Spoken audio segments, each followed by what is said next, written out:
प्रिय विद्यार्थियों, शिक्षक साथियों, सादर नमस्कार। निदानात्मक कक्षाओं हेतु कक्षा 10वीं में सामाजिक विज्ञान का मॉड्यूल आपको प्राप्त हुआ है। इस मॉड्यूल में अर्थशास्त्र खंड के अध्याय 4 में वैश्वीकरण और भारतीय अर्थव्यवस्था है। इस वीडियो में हम इस अध्याय के यानी कि वैश्वीकरण और भारतीय अर्थव्यवस्था के प्रश्नों को हल करना देखेंगे। आइए शुरुआत करें। सबसे पहले प्रश्न है, सही विकल्प का चयन कीजिए। सरकार द्वारा निर्धारित बाधाओं या प्रतिबंधों को हटाने की प्रक्रिया को क्या कहते हैं? तो सरकार के द्वारा निर्धारित बाधाओं या प्रतिबंधों को हटाने की प्रक्रिया को उदारीकरण कहते हैं। अगला प्रश्न, किस वर्ष सरकार ने भारत में विदेशी व्यापार और निवेश पर बाधाओं को दूर करने का निर्णय लिया? तो यह वर्ष था वर्ष 1991।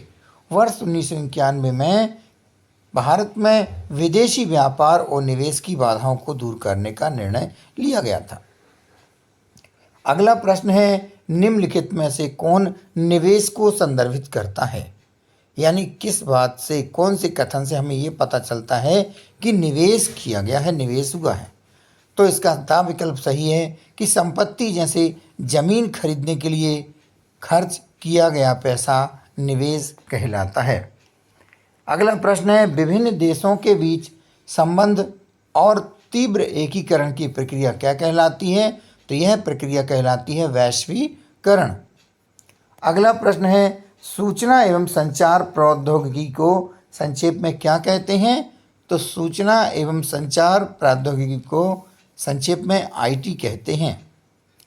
अगला प्रश्न है, व्यापार अवरोधक का एक उदाहरण है। तो यहाँ पर जो विकल्प दिए हैं उसमें थोड़ी सी गलती से छपी हुई है। आप यहाँ पर जो मैंने लिख रखा है बा और सा दोनों सही हैं, मतलब ये है बा और दा दोनों सही हैं। आप यहाँ देख सकते हैं आयात पर कर लगाना और निर्यात पर कर लगाना, ये दोनों ही कथन सही हैं। यानी कि व्यापार अवरोधक का एक उदाहरण है तो आयात पर कर लगाना और निर्यात पर, इसलिए मैंने यहाँ पर लिख रखा है बा एवं दा दोनों सही हैं। तो यहाँ पर आयात पर कर और निर्यात पर कर दोनों ही सही हैं। अगला प्रश्न है, रिक्त स्थानों की पूर्ति कीजिए। वैश्वीकरण से, तो यहाँ पे मैंने आपको रिक्त स्थान भर रखे हैं। आप अपनी कॉपी में जो आपको मिली है मॉड्यूल, उसमें आप इसको भर सकते हैं। आप समझ लीजिए, वैश्वीकरण से नई और उन्नत तकनीक का लाभ स्थानीय कंपनियों को भी मिला है। तो यहाँ पे भरना है नई और उन्नत। अगला प्रश्न है, बहुराष्ट्रीय कंपनियां छोटे उत्पादकों को दरों पर सामान खरीदते हैं। तो यहाँ पे है कम दरों पर। अगला प्रश्न है, बहुराष्ट्रीय कंपनियों द्वारा किए गए निवेश को क्या कहते हैं? तो विदेशी निवेश कहते हैं। यहाँ भरना है विदेशी निवेश। अगला प्रश्न है, एक से अधिक देशों में उत्पादन करने वाली कंपनियों को रिक्त स्थान कहा जाता है। तो बहुराष्ट्रीय कंपनी कहा जाता है।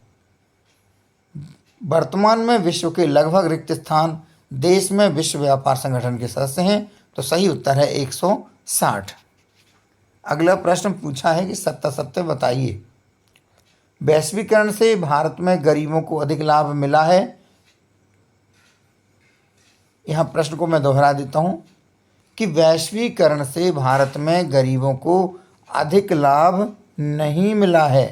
तो यह कथन हमारा सत्य है। वैश्वीकरण से क्षेत्रीय विषमताएं कम हुई हैं, यह कथन असत्य है। अगला प्रश्न है, वैश्वीकरण के कारण मिले लाभ में श्रमिकों को न्याय संगत हिस्सा नहीं दिया गया है, यह कथन सत्य है। बहुराष्ट्रीय कंपनी वह है जो केवल अपने राष्ट्र के लिए उत्पादन करती है, यह कथन असत्य है। विदेशी निवेश के प्रभाव का अर्थ है उत्पादकों के बीच अधिकतम प्रतिस्पर्धा, तो यह कथन सत्य है। आगे सही जोड़ी मिलान कीजिए, यानी आपको सही जोड़ी का सही उत्तर लिखना था। तो हम यहाँ पहले वाले को देख लेते हैं। सरकारों द्वारा प्रतिबंधों को हटाना क्या कहलाता है? उदारीकरण। दूसरे देशों से सामान खरीदना आयात करना कहलाएगा। आईटी ने सेवाओं के उत्पादन में प्रसार में सहायता की। तो यहाँ पे हमें जो खाली स्थान दिए हैं, यानी कि जो सही जोड़ी मिलान के लिए दिया गया था, इसमें रिक्त स्थान भरना है कॉल सेंटर। विदेशी निवेश एवं विदेशी व्यापार को प्रोत्साहित करना क्या कहलाएगा? वैश्वीकरण और विश्व व्यापार संगठन की स्थापना 1995। अगला प्रश्न है, एक वाक्य में उत्तर लिखिए। भारत में नई आर्थिक नीति कब लागू की गई? तो वर्ष 1991। अंतर्राष्ट्रीय व्यापार को उदार बनाने के लिए नियमों का निर्धारण कौन करता है?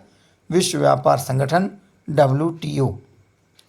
आयात पर कर किसका उदाहरण है? व्यापार अवरोधक का उदाहरण है।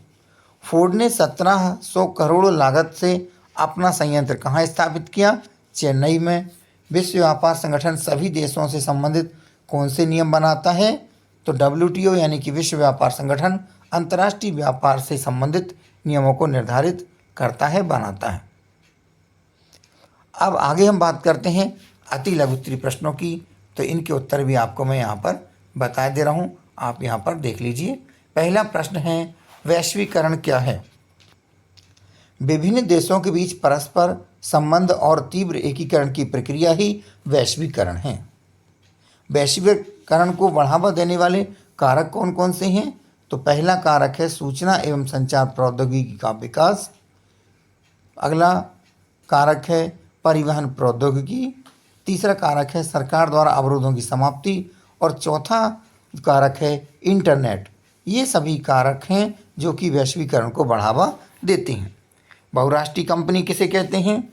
तो बहुराष्ट्रीय कंपनी वह है जो एक से अधिक देशों में उत्पादन पर नियंत्रण अथवा स्वामित्व रखती है। अगला प्रश्न, व्यापार अवरोधक से क्या तात्पर्य है? तो सरकार द्वारा माल और सेवाओं के अंतर्राष्ट्रीय आदान प्रदान पर प्रतिबंध लगाना व्यापार अवरोधक कहलाता है। अगला प्रश्न है, मुक्त व्यापार से क्या आशय है? तो मुक्त व्यापार वह व्यापार है जो दो देशों के बीच बिना किसी प्रतिबंध के होता है। भारत में 1991 की शुरुआत से विदेशी व्यापार और विदेशी निवेश पर से अवरोधों को काफ़ी हद तक हटा दिया गया है। विश्व व्यापार संगठन क्या है? तो यह एक ऐसा संगठन है जिसका उद्देश्य अंतर्राष्ट्रीय व्यापार को उदार बनाना और मुक्त व्यापार की सुविधा देना है। अगला प्रश्न है, वैश्वीकरण से उपभोक्ता किस प्रकार लाभान्वित हुए हैं? तो वैश्वीकरण से उपभोक्ता को बाजार में वस्तुओं की खरीद के कई विकल्प उपलब्ध हैं। वह अपनी इच्छा के अनुसार वस्तु खरीद सकता है। अगला प्रश्न, भारत की कुछ कंपनियों के नाम लिखिए जिन्हें वैश्वीकरण से फ़ायदा हुआ। तो भारत की कुछ कंपनियां हैं जिन्हें वैश्वीकरण से फ़ायदा हुआ है। टाटा मोटर्स, एशियन पेंट्स, रेनवैक्सी आदि। उदारीकरण से आप क्या समझते हैं? तो सरकार द्वारा अवरोधों अथवा प्रतिबंधों को हटाने की प्रक्रिया उदारीकरण के नाम से जानी जाती है। वैश्वीकरण को न्यायसंगत कैसे बनाया जा सकता है? तो वैश्वीकरण को न्यायसंगत बनाने के लिए सरकार की महत्वपूर्ण भूमिका है। सरकार छोटे उत्पादकों को बढ़ती प्रतिस्पर्धा के लिए सक्षम बनाने के लिए उनका संरक्षण करने हेतु नीतियां लागू कर सकती है, जिससे उन्हें वैश्विक प्रतिस्पर्धा में बने रहने का अवसर मिले।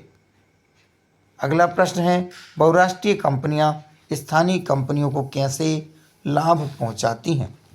तो इसका उत्तर है, बहुराष्ट्रीय कंपनियों ने के साथ संयुक्त उत्पादन से स्थानीय कंपनियों को दोहरा लाभ होता है।